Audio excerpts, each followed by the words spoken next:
and we can't say anything. Here's the worst part. You're going to love this one. He decided to dump his tanks on the street. So we came in the morning. That's a biohazard then. It smelled. We know what it smells like. Yeah. Nothing like dead shit. Literally. Yeah. So what I did, and what he did, was he sent his son to Home Depot to buy 2 hoses. I sent my assistant at the time to the 99-cent store. I said, buy as much detergent, bleach, and pine salt that you can get. Mm-hmm. And we literally covered the whole thing with detergent, bleach, and pine salt. And we started hosing and scrubbing with brushes to wash that off. The stench was so bad. It was so bad that we had to shut down for the day. Oh, I don't doubt it at all. And it's probably, a health hazard. It's a health hazard for us. We're exposed to it. But you tell me how our mayor calls that a green zone, calls that fair. Well, it's not even, because he's not affected. Because he lives up in Beverly Hills or something. For sure, 100%. In a $5 million home with a big old wall. I guarantee you if that guy showed up to his house, he'd be gone in 30 seconds. Oh, yeah. 100%. But see, as long as it's always the people that aren't affected by the issues telling you that you're a bad person. Absolutely. Because you can't tolerate the issue. And it's like, same thing in Austin. What we were discussing earlier about Texas is becoming regressive. Austin just legalized that you could be sleeping anywhere at any time, and defecation is no longer a public nuisance. How can you pass that legislation that says that something that is most likely, because most of the people have mental illnesses, most of them have STIs, they're spreading an STI vagrantly around, nobody cares, or apparently the politicians don't care. Why would they? Well, it's like, and then you have to almost take this to them. And I'm like, why don't I get in a tent and sleep outside of, like you say, in the mayor's house? It's like, you can't move me, it's a green zone. But I guarantee it's not a green zone. I'd make it a green zone. But it's a problem. It's like, how is it not? Well, it's because it's not a main thoroughfare? What's the reasoning behind this and why? Because I'll tell you the same reason why they decided that they wanted to open up and build these shelter homes, like in Koreatown and certain areas. The residents said no. No, of course not. Because and you know what? It didn't go through. And that's what these politicians don't understand. Instead of helping the problem, they're enabling the problem. Oh, you can live on the street. It's a green zone. Well, they keep it. Now, I'm sure you haven't heard about this. What's up? Garcetti's new proposal is that in LA, there should be showers and toilets on the sidewalks. Oh, they said, yeah, we saw that in San Francisco when we went. Yeah. Yeah. So now what are you going to do? You're going to have a homeless guy that's going to take over, like they do bus benches, make it his house, and then, or they're going to get in there and do drugs. Or what worse is pull a kid walking by and molest him or rape him. Well, that's the absolute, that's going to happen. It does. It's going to happen. It does if you don't think it's going to happen, you're living in la la land. So here's the thing. Well, these people are mentally ill. The politicians, but the problem is the politicians keep enabling the issue. Well, they need to put an end to it, and they don't. You know why they don't? Because they need the vote. They have, especially in this state, that you have people, like I told you. Yeah. My client, I feel sorry for him. You what? Like, you live in an area where they don't even allow homeless people, but you feel sorry for them. Well, it's open your house in and let them in your house then. Of course, but that's exactly the issue. If you incentivize these people, you're going to get more. That's the overall issue, correct? Correct. Basically, they're being treated like children, and they don't have any kinds of rules placed upon them. None. It's like, if you slept outside the mayor's house, why is it only in certain areas? Why is it in front of your business? Why is it that in downtown LA, these people can just become inhuman? Correct. Why is it that these things aren't being addressed? And like when we were in San Francisco, people didn't even notice the homeless. It was the most disgusting thing I've ever seen about one human being looking at another human being like they weren't even there. Yeah. It was just like they were background. Because they're used to it. And you know what? Not only are they used to it, but they're taking a dump in front of them. They accept it. they accept it. They're especially in San Francisco, they're a bunch of Yahoo idiots, anyways. Their thing is, oh well, they're homeless and they don't have anywhere to go to the bathroom, so it is what it is. That's That's not an answer. But that's their mindset. You got to remember that you're talking to people, leftists, like you said. They have no brains. Their brains are based on emotion and not not logic. Yes, that's correct. That's the problem. And until you can convince them that you can't, that's a problem. Like I said, until you can convince them that logic is the way to fix this problem. Look, I guarantee you that if we voted, hey, listen, we have so many places in the desert. Let's build a camp. Well, that's what I was getting to. Yeah. Yeah, let's build a camp. We have water. We have Andy gums. We'll come in. We'll clean them. But we're pulling them out of the city, right? You're gonna hear people. Well, that's a prison. That's you see, that's a problem with people, is that people think that these people have feelings, and you know what? Well, I'm sure they do to some extent. They're not completely inhuman disasters. They're just disasters, and it's without a doubt. That's why I said the military style, like they had in Florida, it worked. They made them get up in the morning. They made them do 100%. things. They made them like everything. in prison almost. But these people There's rules and happy regulations afterwards. Yeah, because you know what? They're off drugs. They're actually getting a clean shower. They had purpose given to them. And they actually had pride. Yes, that's it. They had pride. They had pride in themselves, and they had purpose to follow through. They are no longer doing drugs. Absolutely. Most of these guys quit anything they were doing. But the problem is, like I told you, these politicians, instead of helping the problem, they enable it. It's like this. It's like, I just heard about this. This is great.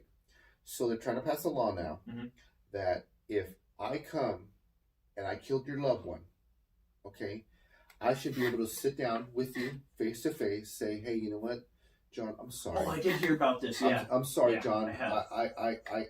I killed your loved one, and your job is to forgive them and say, you know what, Carlos, I'm sorry. I understand you're in a rough place. Are you fucking kidding me? See this. You see, and the thing about it, we keep going around to it's a. This is exactly why you said a Republican is a Democrat that got raped. Raped. Exactly. That makes complete sense. Because the anger settles in. That finally they say enough. And the problem is, like I said before, politicians keep enabling the behavior and trying to justify the behavior. They don't want them to grow into adults. No, none. They want you to be a robot. Vote for me. Beyond that, they want you to be a slave. Vote for me. That's all I care about. Vote for me. I'll see you in 2 years. That's exactly it. That's exactly correct. Vote for me. I'll see you in 2 years. And that's a problem. And what I don't understand, and I sit there and I talk to people constantly, and when I go one-on-one with them, I convince them, but they are so brainwashed from what they see on TV and what they see on the news. Well, it's not even that. It's horrible. The thing is, you're having a conversation with someone that's emotional, and they're not logical. Like, I have tons of conversations with people about Trump. Like, I'm not super into the guy, but I can see at least the good things that he does. You know, it's funny you say that, because I actually had a conversation with somebody today. I said, listen, he was not my choice. I don't vote anymore, because, and I'll tell you why, because my vote doesn't count in this state. It just doesn't count. They've already given my vote to whoever the front runner is going to be. Okay. Well, if not, they'll just revote you. Right. Exactly. So I don't vote anymore. Yeah. And I said Trump was not my favorite choice. Okay, but you know what? He won. Yeah. And I will tell you this: I hate that he twitters constantly. He sounds like an idiot from the conversations you hear from him. I mean, at times he sounds like a complete moron. However, what I do like is what he's done for the country. Well, that's why I said it's not what you say, it's what you do. Correct. And I said, when's the last time you heard about ISIS? Yeah. ISIS who? Exactly.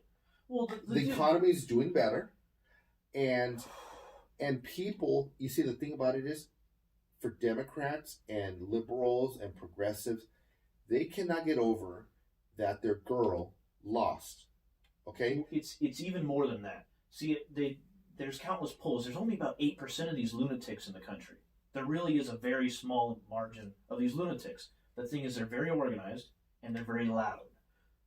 The rest of these people, prime example, I was having a conversation with a climate moron. He didn't know anything. Oh, God. He had no knowledge on it, and he just straight up called me a denier. You know, I'm in a science. I'm in school for chemical engineering. Okay. So I care about facts. Right. It's only facts and data. I don't care about how you feel. Right. And I'm just telling him, you know, basic things. I'm just asking him questions because I know if I started laying facts on him, he'd be like, ah! Yeah. The guy next to me was just like, wow, there's somebody else out here that's not stupid. And he shook my hand and he walked off. Right. Yeah, it's like these people are everywhere, and this is the good thing. We need to understand that and support each other. There's not a lot of these lunatics. Well, listen, I will tell you this, that most people that are conservative or have conservative views, Republican views, or normal logic are quiet right now. The day you're going to hear them is when they're behind that ballot, November, in that little box by themselves. Well, see, that's the thing that the Dems are so afraid of, because Trump voters are not Republicans. They're not. That's the scary thing about it. But they know that he's a Republican, and when they go to that voting booth, they most likely didn't vote before. They're just going to check R. Listen, all the way down. I'm going to tell you something. People vote with one thing, their wallet. Yeah. If the economy is doing great, if they have money, they're going to vote for it. I'm telling you that right now. If they're using their brain, they're thinking about what they got. Listen, most people work. I'm gonna say this statement, and I'm gonna stand by it. Most people work really hard for their money. Yes. And they're probably going to extremes. Some even have 2 jobs to make it.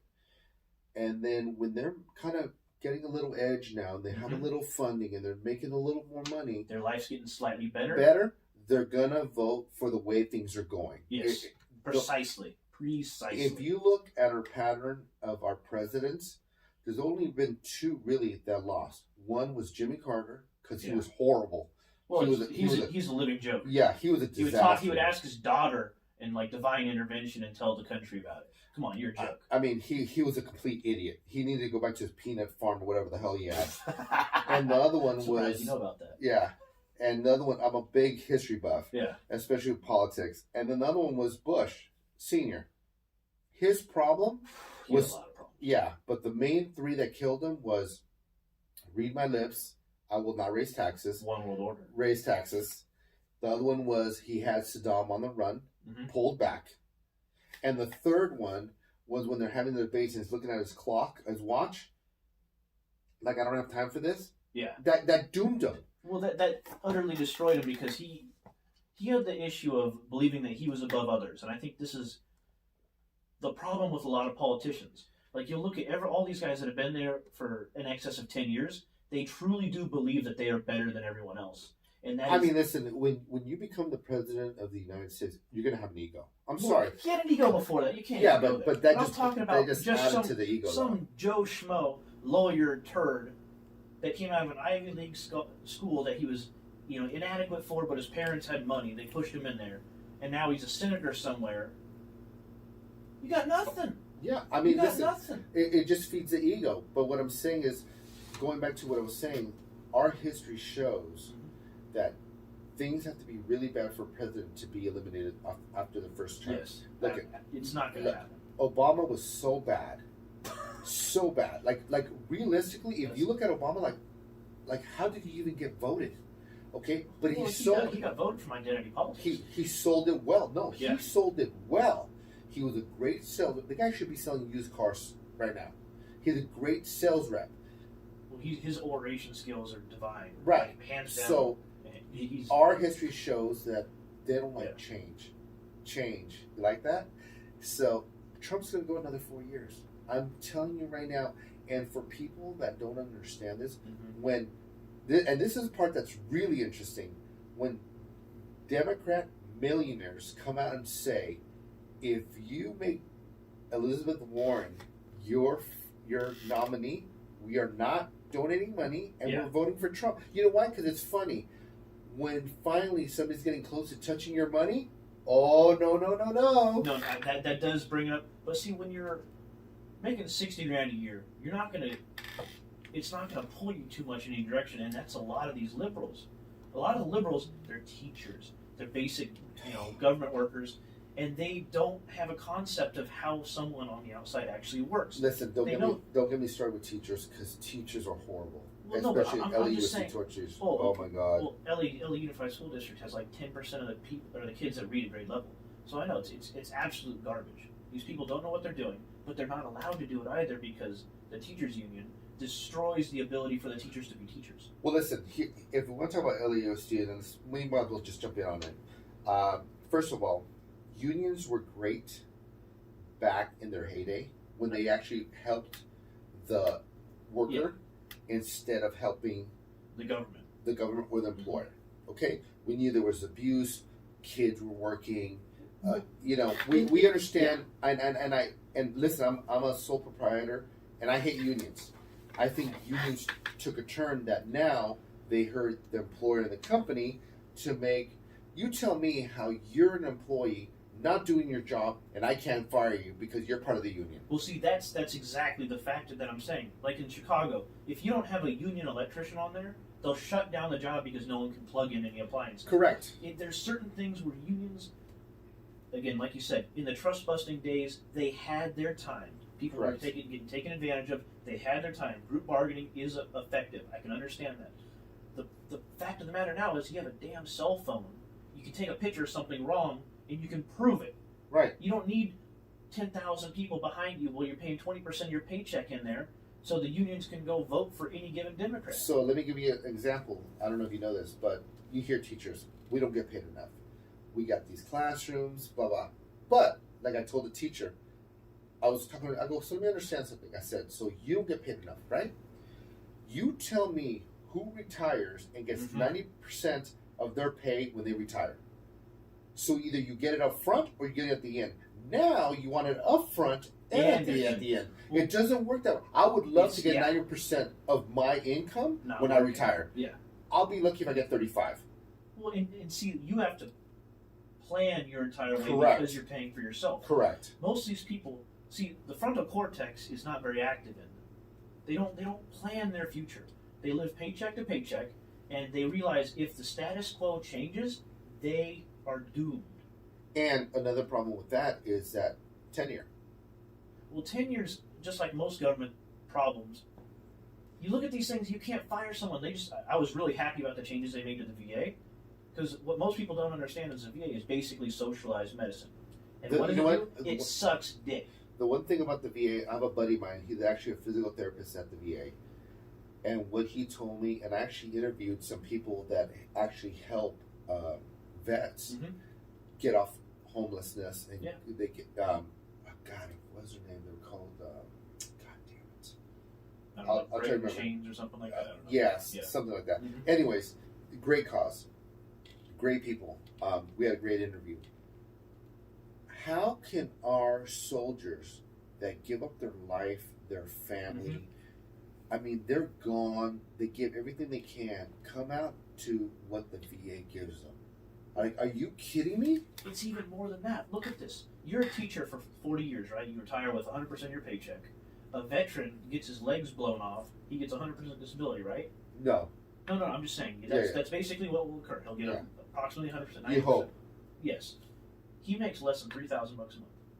That teacher, who we know didn't do the job of a soldier, we know that 100% right, is getting paid $7,000 to $9,000 a month forever. Right.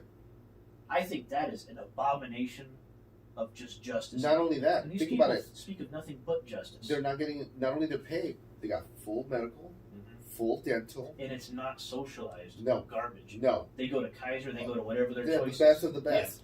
You know, and that's the problem. And here's another thing that people don't remember. Arnold, when he was governor, he came out and he said, you know what? Teachers should get paid on their work. Performance. Their performance. Yeah. And what happened? The union went against them. Destroyed oh, yeah. They destroyed them. And that's what people say, oh, Arnold was useless. I go, no. If you look at everything Arnold tried to do, it was good. It was good. It just got blocked. It didn't matter what he tried to do. It got blocked because it was a Republican. The only reason the Orange Man is doing so well is because he is flagrantly disobeying the normality that we're so used to. He'll come out there and he will blow up everything in order to get his things accomplished. That's the only reason why he's able to do it at all. Like Arnold tried it. I'm sure lots of people have tried it, but they've been blocked systematically by all these protests, all the unions. And the teachers' union is the most powerful tool of the Democrat Party. Why? Because they indoctrinate your kids. Well, not only that, not only do they indoctrinate your kids, but they feed into all of education, whether it's moving up the ladder up to college. Mm-hmm. It's really interesting. You ever listen to Joe Rogan? Yes. Okay. Did you hear his podcast with Bernie Sanders? Oh, that was terrible. Okay. So, anyways, this is why I'm mentioning this. So there's a scene, a part where Bernie Sanders is saying, kids go to school and graduate with like a $50,000-$60,000 debt. Yeah. And doctors that graduate end up with a $300,000 debt. Mm-hmm. And he wants to pass this tax called the Wall Street whatever something tax. Mm-hmm.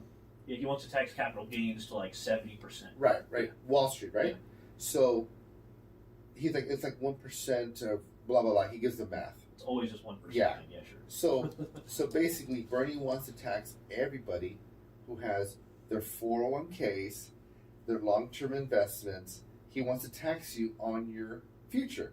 Well, you're right? already getting 50% tax from your 401k. But my question is, okay, if you have a problem with a kid graduating with $50,000 or $60,000 in educational debt, then stop paying these college professors that are never there, that are there maybe twice a week, right? Oh, email me a question, and they're getting like $250K a year. They get paid way too much. Way too much. So why don't you lower the education? Lower the tuition. You know what? Instead of graduating at $50K, they graduate at $10K. But I think they'll be able to afford it. It's even beyond that. Like everybody says, oh, the student loans, this. It was your choice. You know what the problem is? I'll tell you what the problem is. Here's what the problem is. I took a student loan, and I paid it back. Yeah. 0. I graduated. I had 6 months. At 6 months, it kicked in. I was able to refi. I got it. I got it at a fixed rate. Yeah, I got a fixed rate. My interest rate was 3%. I paid it off in 5 years. Yeah. Right? Automatically deducted. The problem you have is that all these kids come in, get financial aid. Yeah. Right? Get their classes paid, room, board, and then get their access check. Right? Just like, oh, I remember my friend. Oh, I'm gonna go get rooms for my car. How you getting? Oh, financial aid. Well, what do you mean? So here's the thing. You're talking about auditing. Yeah. Why is it we just say, hey, here's your money for your books. Here's your money for your tuition. Here's some money for some board. It's like, good luck. It's even beyond that. If you take out the loan, it is your responsibility to pay it back. Just like for your house. Just like for anything else. The problem is, when you take it from the government, it's a faceless entity. Like if I was to give you $20, you'd feel bad if you didn't pay me back. You look me in the eye. It's a person-to-person thing. Most people can't just forget about giving the person $20 back. True. And with the government, they don't care. No, they don't. They don't know where it's coming from. They don't care. They don't even think about it. I'll tell you another problem. Like, we were talking about Elizabeth Warren, how Democrats are like, we don't want her as a front runner. Of course not. Because she wants to tax them. I think, what is it? $1, what is it? I'm going to get this wrong. I think it's 50 cents on the dollar of what they have to pay for free education, free college education. It's not gonna work. Free does not work. You have to earn your keep. Well, because otherwise you don't excel. You don't. And that's the problem. Everybody deserves a world-class education. Why? We still need plumbers. We need electricians. We need people that actually get things done. We don't need a bunch of gender studies majors. And I'll tell you this much. When I went to high school, you had chop shop. Yeah. You had woodwork. You had electrician or electricity. You had plaster. Yeah, you had welding. You had basic trades. You can learn something. Yeah. Okay. It's funny how they started getting rid of that. And they put garbage in there. And the arts matter. People don't care about the arts unless if you're a musician. You will learn your craft. Most kids don't care. Hobby. Yeah, exactly. It's a hobby. And what they did is they've been getting rid of the craft that we need. We need welders. We need plumbers. We need carpenters. It's even beyond that. There's a dramatic shortage in all those fields And the whole reason is because all these kids are told their entire life, you need to go to college if you want to be successful. That's an absolute lie. Yes, college is not for everybody. You need to go to college if you want to be a genuine professional in a field. Everything else is not mandatory. And I'll tell you another problem with that. I was actually talking to somebody today, and she's like, it's really hard for me to find work. Yeah. I graduated, right? She's like, I do some bookkeeping, and then I also do, I'm a waitress at a restaurant. Yeah, but what did she graduate with? That's the issue. That's what I'm going with, yeah. right? So I'm thinking, okay, so I go, what did you get your degree in? Communications. I'm like, are you fucking kidding me? Yeah, it's like unless you work at a news station or something bogus like that, most of the time they don't care But about I guarantee you the college is like, communication, sucker. Socialist, sucker. All those, philosophy, sucker. Yeah. Because you're not going to get a job. And there's no reasoning because it's not difficult. And here's where the misconception is. You have to tell these kids, listen, if you go to college, you will probably get paid better if you're an attorney, if you're an engineer, if you're health-based. It's beyond that. These kids don't look into what they want to do in the future. Like, I picked chemical engineering so I can go for my PA. Do I want to do chemical engineering or be a PA? No, I don't. Why do I do it? Because it'll put food on the table. But let me ask you a question. There has to be some interest there. You have to like it. I'm good at it. I want to be a conservative pundit. I want to be a congressman. The thing is, I need to have something if it doesn't happen. And it's like one of my heroes is, Michael Jordan. He said if basketball didn't turn out, he had his own plans. He had a fallback that was concrete. These people don't. And here's the thing is, a lot of problems where the millennials kick in here is that they've been brought up with it's okay. To fail. It's okay, because no, you don't fail. That's the problem. Think about it. You have a team. Everybody gets a trophy. Oh, participant. Okay, that's where you did it, yeah. Our participant. They don't know, hey, you know what? You know why John got MVP? Because he busted his ass. Maybe you should bust your ass next year when you're on the team, and you'll give the MVP. But what they do is, no, we can't. John can't be the MVP. We're all participants. Yeah, they wrap that into the bullying or hazing nonsense. And here's the problem. Isn't it interesting that at Super Bowl, that happens once a year, you have an MVP and you have a winner. And you have a loser. And next year, it starts all over again. That's the problem. The problem is that they're setting up these kids for failure. Well, they're not inspiring a competitive spirit. No. And if you don't inspire someone to be competitive, there is to compete to be the best. If you have 100 people, someone's going to be the loser. But the thing is, if everybody's running as hard as they can, everybody's going to be pretty damn good. And I guarantee you that unfortunately, if you get 100 people to run, one's always going to be faster. Of course. It's just, and that's the misconception that teachers, parents, some coaches give you. They've built this society now that these kids don't know what failure is. Failure makes you stronger, not weaker. It makes you stronger. Listen, if you were homeless, you would find a way to bust your ass, find a job, to get out of homelessness, because that's just in your character. Well, that's the reason. Like I enlisted in the military because I was going to computer college part-time, working part-time. It was right at 2008, and jobs became damn near impossible to find, especially for a kid. Yeah, I was like 18 years old. Yeah, it was a so failure. It's like I didn't have anything real skills based up. So I'm like I lived in a backyard in a room. So it's like you have to do what you have to do. That's not unnatural. You do what you need to do what you can. And you succeeded. Well, I didn't want to get a bunch of loans from college, so I went in the military. Exactly, but you found a way to move. Absolutely. Yeah. You see, the problem is that, how old are you? I'm 29. Okay, so you're an exception to the rule. I'm 45. Yeah. A lot of these kids that I know, they're like, oh, well, I just live at home, and I'll figure it out, or I'll get a job, or you know what? I was it's nihilism. Yeah, you'll get a kick out of this. I was at every Wednesday I go to this big old shop. I've said this before. Go get breakfast with my boys. All right. Standing in line, and there's a guy who has Parkinson's, hands shaking. Yeah. Okay. I like the guy. I feel sorry for him, but you know what? He's taking too long. Because in the real world, I have somewhere to be. Yeah.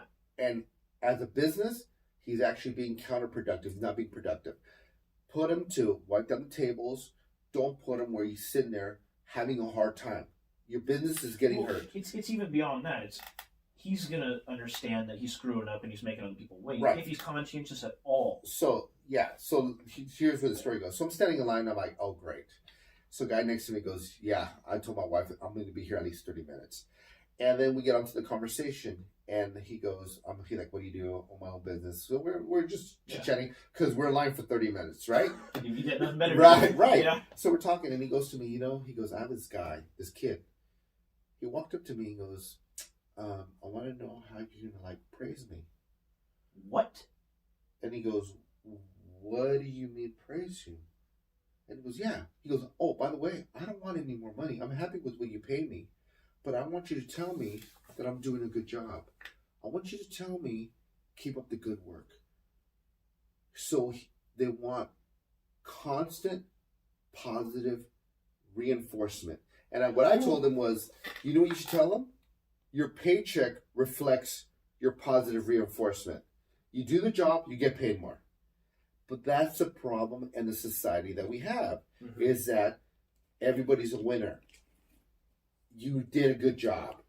If there's no, hey, you know what it's not? Hey, John, you know what? You fucked up. You did that wrong. You got to do it again. You know what, John? You're not doing, go home. You're suspended for the day. You're going to go home and say, fuck, I fucked up. Yeah. No, yeah, I got to come in tomorrow and I got to get my shit done. Well, see, everything is so liberalistic. And that's one of those things, when I was in the military, that's the primary reason I got out. It was becoming extremely PC.